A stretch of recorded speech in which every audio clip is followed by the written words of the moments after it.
اپنی لائف کو دیکھیں تو ایک مومن کا دوسرے مومن سے ذہن نہیں ملتا، ایک کی عادت دوسرے عادت کی ذہن نہیں ملتی، چھوٹی چھوٹی باتوں پر ہمارے درمیان اختلافات جو ہے پڑتے رہتے ہیں۔ تو نیچر تو ہماری ایسی ہے، یہ ریالٹی ہے کہ اس میں یہاں نہیں سب جگہ پوری دنیا میں ایسا ہی ہے۔ کیا جب امام آئیں گے تب بھی ایسا ہی ہوگا؟ توجہ چاہوں گا آپ حضرات کی، جب امام عصر علیہ السلام تشریف لائیں گے کیا تب بھی ہم ایسے اختلافات میں پڑے رہیں گے؟ کیا ہم ایک دوسرے کی ٹو میں لگے رہیں گے، ایک دوسرے کی آنت کرنے کے موقع ڈھونڈتے رہیں گے، ایک دوسرے کی تذلیل کرنے کے موقع ڈھونڈتے رہیں گے؟ کیا ایسا ہی ہوگا ان کے زمانے میں بھی؟ اگر تو ایسا ہوگا تو پھر تو جو حکومت الہی ہے اس کا تو مزہ نہیں آئے گا کوئی بھی۔ امام محمد باقر علیہ السلام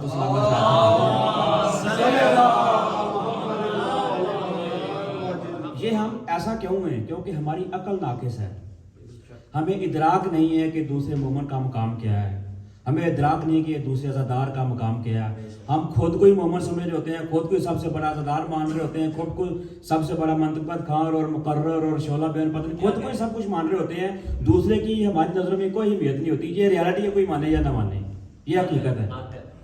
تو امام باقر علیہ السلام فرماتے ہیں کہ جب سرکار آئیں گے تو وہ کیا کریں گے، یہ چیزیں کیسے ختم ہوں گی؟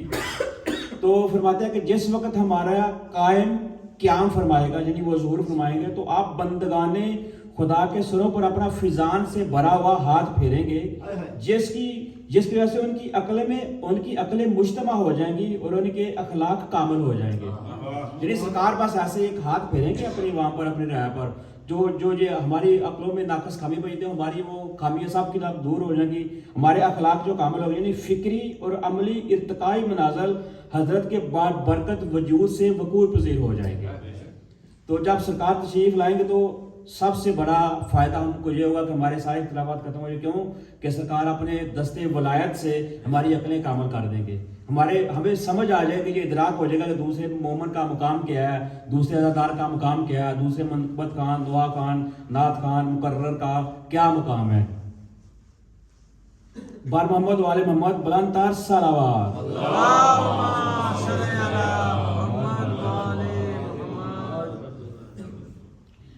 ہم لوگ اسی انتظار میں ہیں کہ جب سرکار ظہور فرمائیں گے تو ہی کچھ کریں گے، ان کے ظہور سے پہلے ہم لوگ بالکل سمن و بکمن کی طرح بیٹھے رہیں، کچھ نہیں کرنا ہم نے، کوئی ہماری ذمہ داری نہیں ہے۔ اختلاف کی بات آپ کر رہے ہیں، نہیں میں یہ ایک بات میں ایڈ کروں جی بالکل، کہ یہ بھی ہم بچپن سے سنتے آ رہے ہیں کہ جب امام کا ظہور ہوگا اور وقت پہ امام کہے گا کہ میں امام ہوں، تو سب سے پہلے ہمارے لوگ ہوں گے جو کہیں گے نہیں، جو انکار کریں گے امام کی حجت کا، جی بالکل، ان کے قیام کا۔ یہ بھی روایات ہیں بالکل، کیونکہ ہم نہیں مان تو اس کا جواب میں اس حدیث میں آ رہا ہے، جو آپ آگے کہہ رہے تھے نا، ٹھیک ہے۔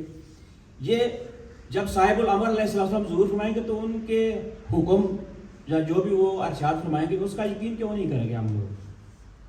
کوئی بھی اللہ معافی دے جو بھی اس فعل کو کر گزرا اس کی نہ دنیا نہ آخرت کچھ بھی نہیں اس کو ملے گا، جو بھی اس فعل کو مولا کی حکم دولی کر جائے، تو کیونکہ ان کی معرفت نہیں ہے ہمیں۔ جب معرفت کامل ہوگی ہمارا، ہم کہتے ہیں کہ ہم عشق کرتے ہیں مولا حسین سے، عشق کرتے ہیں مولا علی سے، عشق کے تقاضے بھی ہوتے ہیں، عاشق اور مشوق میں عشق کا تقاضا بھی ہوتا ہے۔ اگر مشوق کچھ کہے عاشق نہ کرے تو عشق نہیں ہے کوئی بھی۔ اچھا، امام جعفر صادق علیہ السلام کیا ارشاد فرماتے ہیں کہ امام کی معرفت حاصل کرو، یہ حکم ہے ان کا ہمارے لیے، امام کی معرفت حاصل کرو۔ جب تم اپنے امام کی معرفت حاصل کر لو گے تو فرق نہیں پڑتا کہ دن ظہور کا ہے یا ظہور کا نہیں ہے، ظہور ہو یا ظہور نہ ہو۔ یعنی جب معرفت ہوگی تو یہ ان کی غیبت پھر غیبت نہیں رہے گی، ان کی غیبت جو ہے وہ شہود میں تبدیل ہو جائے گی۔ بسم اللہ تشریف لائیں، آواز بلند تر صلوات۔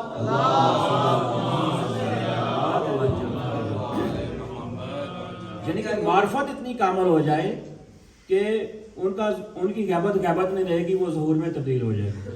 اب میں ملتمس ہوں جناب افتخار حسین صاحب سے، پڑھنا ہے نا اپنے بھائی، کہ وہ آئیں اور امام زمانہ علیہ السلام کی بارگاہ میں نذرانہ عقیدت پیش کریں۔